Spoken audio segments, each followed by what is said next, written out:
Graça e paz, meus amados irmãos, povo que ora e intercede em favor dos irmãos. A palavra de Deus diz assim, no livro de Atos dos Apóstolos, capítulo 12, versículo 1. E por aquele mesmo tempo, o rei Herodes estendeu as mãos sobre alguns da igreja, para os maltratar, e matou à espada Tiago, irmão de João. E vendo que isso agradara aos judeus, continuou, mandando prender também a Pedro. E eram os dias dos ázimos. E havendo-o prendido, o encerrou na prisão, entregando-o a 4 quaternos de soldados para que o guardassem, querendo apresentá-lo ao povo depois da Páscoa. Pedro, pois, era guardado na prisão, mas a igreja fazia contínua oração por ele a Deus. E quando Herodes estava para o fazer comparecer, nessa mesma noite, estava Pedro dormindo entre 2 soldados, ligado com 2 cadeias, e os guardas diante da porta guardavam a prisão. E eis que veio o anjo do Senhor e resplandeceu uma luz na prisão. E tocando a Pedro na ilharga, o despertou, dizendo: levanta-te depressa. E caíram-lhe das mãos as cadeias. E disse-lhe o anjo: cinge-te e ata as tuas alparcas. E ele assim o fez. Disse-lhe mais: lança as costas a tua capa e segue-me. E saindo o seguia. E não sabia que era real o que estava sendo feito pelo anjo, mas cuidava que via alguma visão. E quando passaram a primeira e segunda guardas, chegaram à porta de ferro que dá para a cidade, a qual se lhes abriu por si mesma. E tendo saído, percorreram uma rua, e logo o anjo se apartou dele.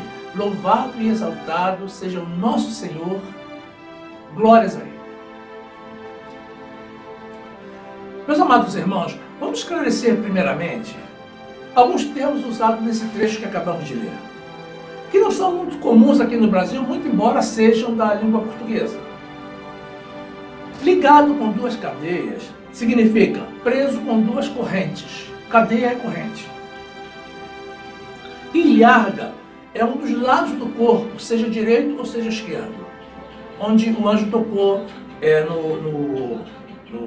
no discípulo Pedro. Meu irmão, você crê que Deus pode te mudar? Que Ele pode transformar a tua vida? Fazer tudo novo em você? Pois então use a tua fé. E você verá que Ele pode tudo isso e muito mais. Surpreenda-se, meu amado, com Jesus. Você não é um caso perdido. Na verdade, não existem casos perdidos para o Senhor, a não ser aqueles que Ele já constituiu para a perdição. Deus é infinitamente poderoso, muito mais do que as nossas mentes limitadas conseguem imaginar. E a oração pode tudo o que Deus pode. Porque, meus amados, nós oramos, mas a resposta vem dele. Quem opera os milagres é Ele. Quem decide como e quando realizar é Ele. E a partir do momento que Ele determina, ninguém consegue mudar. Deus é soberano e poderoso. E a oração é o meio que Ele nos deixou para recorrermos a Ele durante todo o tempo. Quer estejamos necessitados de ser socorridos, quer estejamos necessitados de agradecer-lhe. Note que agradecer ao Senhor, meus amados, é um dever em quaisquer circunstâncias de todos os que nele creem. Amar a Deus é o primeiro mandamento que temos que seguir incondicionalmente. E o segundo, como ressaltou Jesus, é amar aos próximos como a nós mesmos. Não é difícil amar a Deus. Basta olharmos para a natureza, para a complexidade da vida, para nós mesmos. Tudo é fruto do amor do Senhor. Amar aos irmãos é um dever, algumas vezes difícil. Mas não importa. O que Deus ordena, temos que cumprir. Ele nunca disse que a vida seria fácil neste mundo. Amar aqueles que nos amam é fácil. Mas temos que amar também aqueles que não nos amam. E com o nosso amor, até mesmo conquistarmos o amor deles. Uma forma de exercer o amor pelos irmãos, meus amados, e simultaneamente por Deus, já que a obediência a Ele é um ato de amor, é orar pelos irmãos, intercedendo pelas causas deles. Não interrompa o vídeo, irmão, alegando que você não tem tempo nem para orar por você mesmo. Não diga isso. Deus só requer de nós aquilo que Ele sabe que nós podemos fazer. Na realidade, você tem sim tempo para orar por você e pelos irmãos. Em algum momento, em alguma hora do dia, e quando você assimilar essa prática, meu amado, a tua vida vai simplificar de uma forma que você vai descobrir que tem até tempo para exercer outras atividades. Pedro era uma pessoa muito querida pelo povo de Israel. Observem, irmãos, que Pedro foi aquele que caminhou nas águas com Jesus e depois vacilou na fé e afundou. Foi também aquele que cortou a orelha do soldado no momento da prisão de Jesus e que o mesmo Jesus a reconstituiu. E foi também aquele que negou a Jesus por 3 vezes minutos depois. E foi repreendido pelo canto do galo. Pedro tinha defeitos, meus amados, como todos nós temos. Ele era homem como nós. Mas a despeito dos seus erros, ele era uma pessoa proativa. Basta analisar a passagem bíblica que apresentamos no início dessa ministração. Mas depois do arrependimento, Pedro foi transformado e passou a ser uma pessoa poderosa, um homem de milagres, um respeitado líder da igreja. E a igreja o amava. A igreja estava se expandindo, meus amados. E então a perseguição se intensificou. E Pedro, a exemplo de outros discípulos, foi alvo da rejeição do rei Herodes. Pedro estava preso por servir a Jesus. E a igreja intercedia por ele continuamente em oração. De repente, sem qualquer aviso prévio, Deus envia o seu anjo e liberta Pedro, para que ele desse prosseguimento à missão que ele havia recebido de Jesus. Glórias a Deus. Livro de Atos dos Apóstolos, capítulo 12, versículo 11. A palavra de Deus diz assim: E Pedro, tornando a si, disse: Agora sei verdadeiramente que o Senhor enviou o seu anjo e me livrou da mão de Herodes e de tudo o que o povo dos judeus esperava. E considerando ele nisto, foi à casa de Maria, mãe de João, que tinha por sobrenome Marcos, onde muitos estavam reunidos e oravam.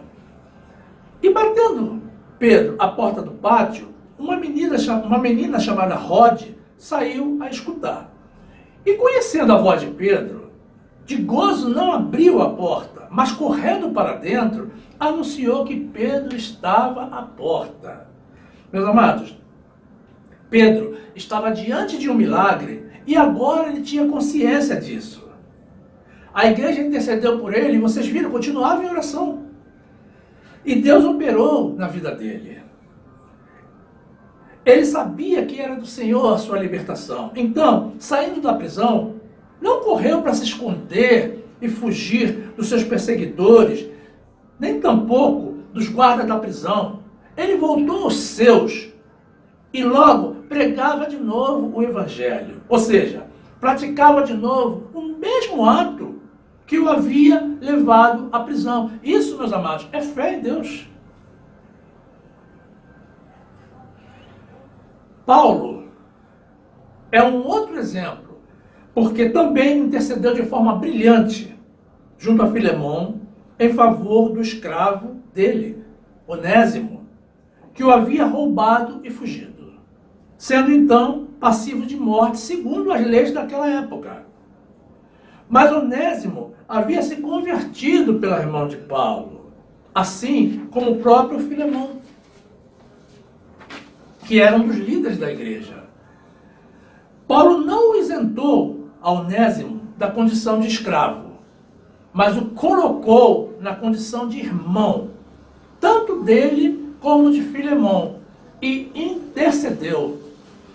Livro de Filemão, capítulo 1, versículo 8, a palavra de Deus diz assim: por isso, ainda que tenha em Cristo grande confiança para te mandar o que te convém, todavia peço-te por amor, sendo eu, tal como sou, Paulo, o velho, e também agora prisioneiro de Jesus Cristo.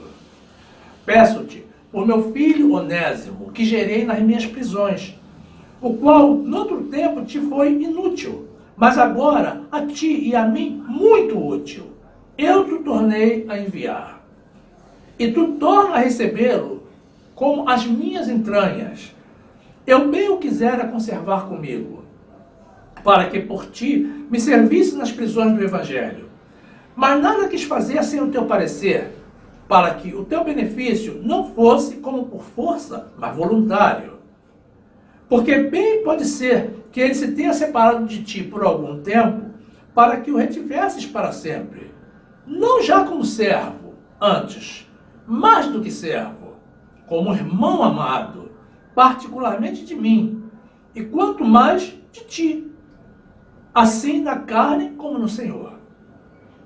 Assim, pois, se me tens por companheiro, recebe-o como a mim mesmo.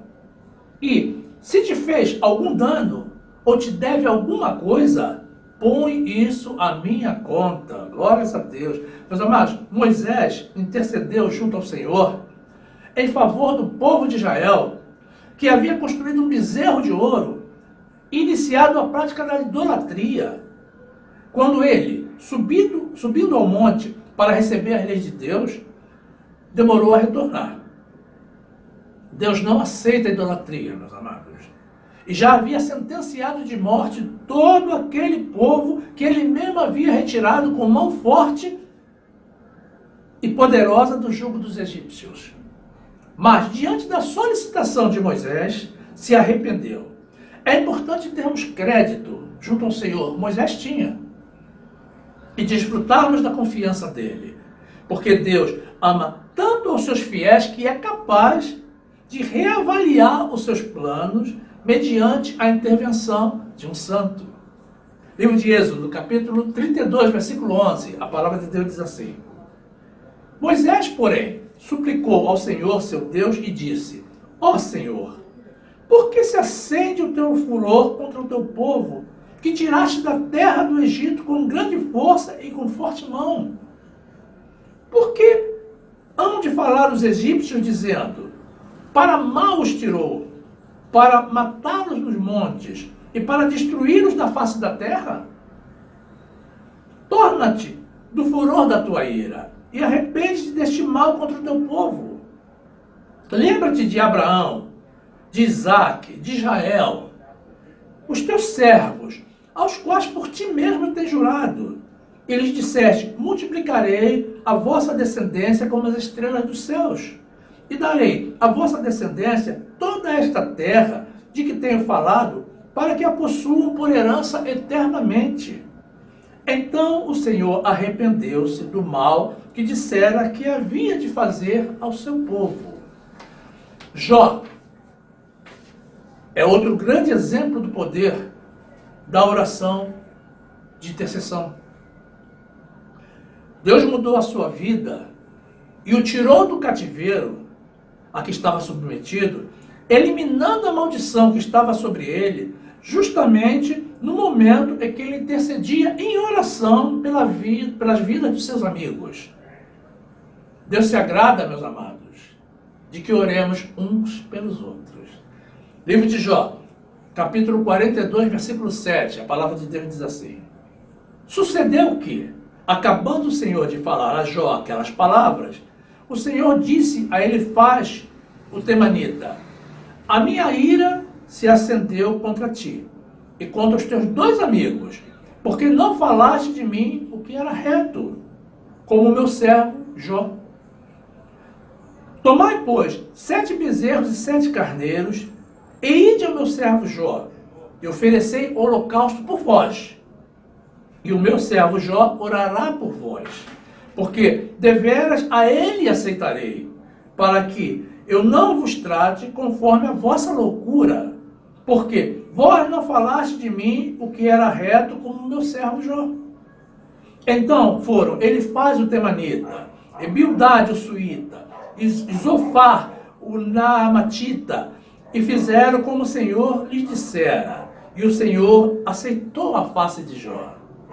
E o Senhor virou o cativeiro de Jó quando orava pelos seus amigos. E o Senhor acrescentou em dobro a tudo quanto Jó antes possuía. Glórias a Deus. Tiago, meus amados, nos deixa uma orientação clara e específica a respeito do poder da oração de intercessão. A oração pelos irmãos, mediante o arrependimento e o perdão, pode curar, pode perdoar pecados e pode salvar almas da morte eterna. O nosso país, meus amados, é uma nação enferma. Pessoas estão padecendo de doenças há muito tempo porque não reconhecem as suas culpas e, consequentemente, não pedem, não concedem e não alcançam perdão. Oremos também por aqueles que se desviaram dos caminhos do Senhor e que andam soltos pelo mundo. Essas são coisas que agradam ao Senhor e que trazem benefício para as nossas próprias vidas. Livro de Tiago, capítulo 5, versículo 13, a palavra de Deus diz assim: está alguém entre vós aflito? Ore.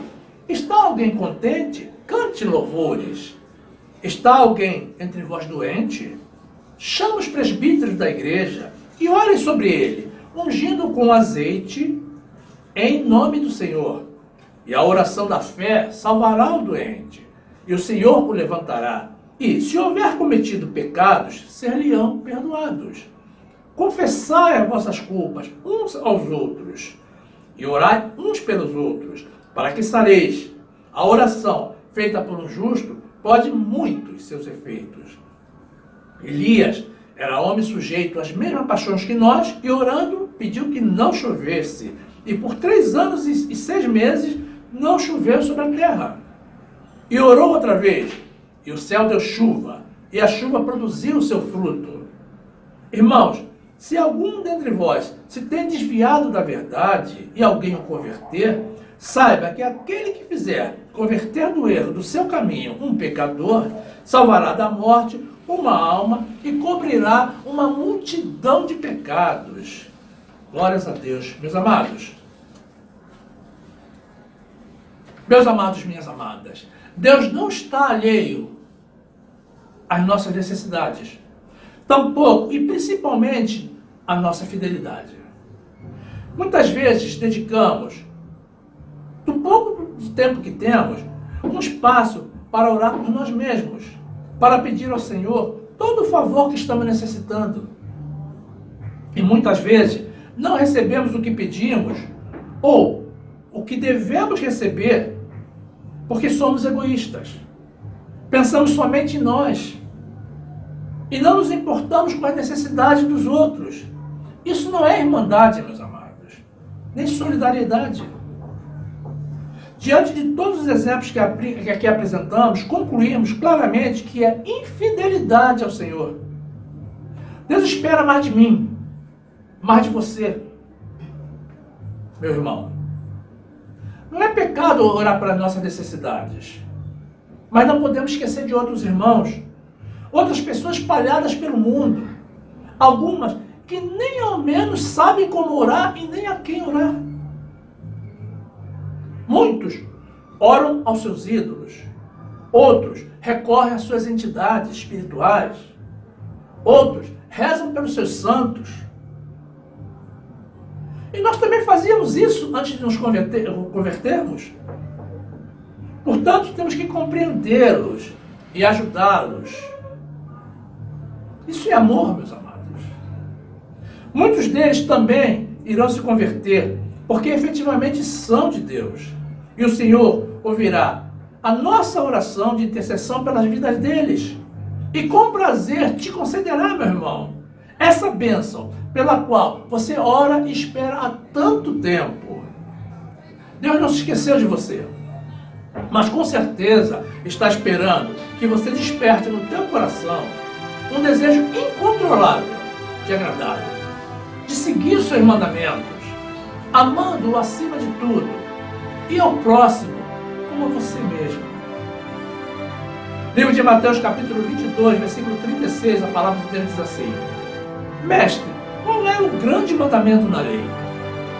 E Jesus disse-lhe: Amarás o Senhor teu Deus de todo o teu coração, de toda a tua alma, de todo o teu pensamento.